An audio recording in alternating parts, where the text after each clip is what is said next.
حضرت عمر فاروق رضی اللہ تعالی عنہ کے عہد خلافت میں قیصر روم نے اپنا سفیر مدینۃ المنورہ میں بھیجا۔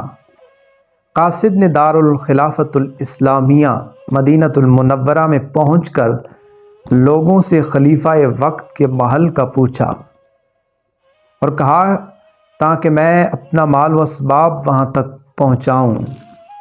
قوم نے کہا ہمارے بادشاہ کا کوئی محل نہیں، امیر المومنین حضرت عمر رضی اللہ تعالی عنہ کا محل تو ان کی جان پاک ہے جو اللہ تعالیٰ کے تعلق خاص اور تجلیات قرب سے منور ہو رہی ہے، جس نے انہیں سارے جہاں کے شاہی محلات سے مستغنی کر دیا ہے۔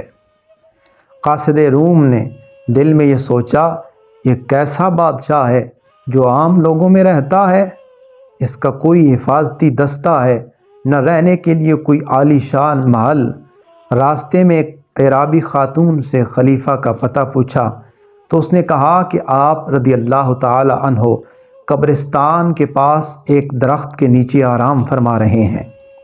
قاصد جب وہاں پہنچا تو اس نے دیکھا کہ حضرت عمر رضی اللہ تعالی عنہ بے خوف و خطر زمین پر آرام فرما رہے ہیں، نہ تخت و تاج پاس ہے اور نہ ہی فوج و لشکر۔ قریب پہنچ کر اس نے امیر المومنین رضی اللہ تعالی عنہ کے چہرہ مبارک کی زیارت کی تو آپ رضی اللہ تعالی عنہ کی ہیبت سے وہ کانپنے لگا اور اپنے دل میں کہنے لگا، میں نے بڑے بڑے بادشاہوں کو دیکھا اور ایک عمر تک سلطانوں کا ہم نشین رہا، مجھے کبھی کسی سے خوف تک محسوس نہیں ہوا۔ معلوم نہیں اس شخص کی ہیبت سے میرے اوسان خطا ہو گئے ہیں۔ اس سوئے ہوئے اکیلے آدمی کو دیکھ کر میرا جسم کانپ رہا ہے۔ اس مرد گدڑی پوش کی ہیبت تو میرے ہوش اڑا رہی ہے۔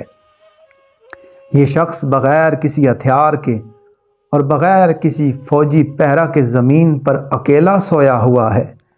مجھ پر ایسا لرزہ طاری ہوا، اگر مجھے 7 جسم اور عطا ہو جائیں تو اس لرزہ کا تحمل نہ کر سکیں۔ پھر وہ دل میں سوچنے لگا، یہ روب اور ہیبت اس گدڑی پوش کی نہیں ہے، دراصل یہ اللہ کی ہیبت ہے، کیونکہ اس گدڑی پوش بادشاہ کا قلب اللہ کے قرب اور معیت خاصہ سے مشرف ہے۔ بس یہ اسی معیت حق کا روب و جلال ہے جو اس مرد حق کے چہرہ سے نمایاں ہو رہا ہے۔ قاصد انہی باتوں میں کھویا ہوا تھا کہ حضرت عمر فاروق رضی اللہ تعالی عنہ کی آنکھ کھل گئی۔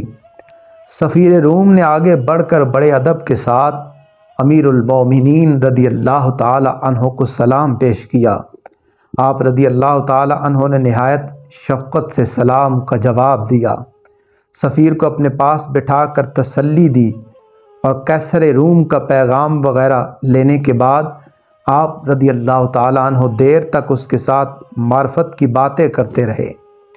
قاصد روم آپ رضی اللہ تعالی عنہ کے اخلاق حسنہ اور سادگی سے اس قدر متاثر ہوا کہ اس کے دل سے کفر و شرک کا زنگ دور ہو گیا۔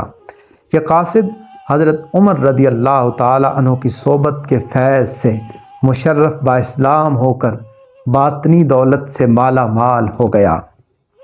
مولانا روم رحمۃ اللہ تعالی علیہ بڑے پیارے انداز میں فرماتے ہیں، جو خدا سے ڈرتا ہے اور تقوی اختیار کرتا ہے اس سے جن اور انسان سب ڈرتے ہیں، اور جو بھی اس کی طرف دیکھے گا اس پر اس مرد حق کی ہیبت غالب آ جائے گی۔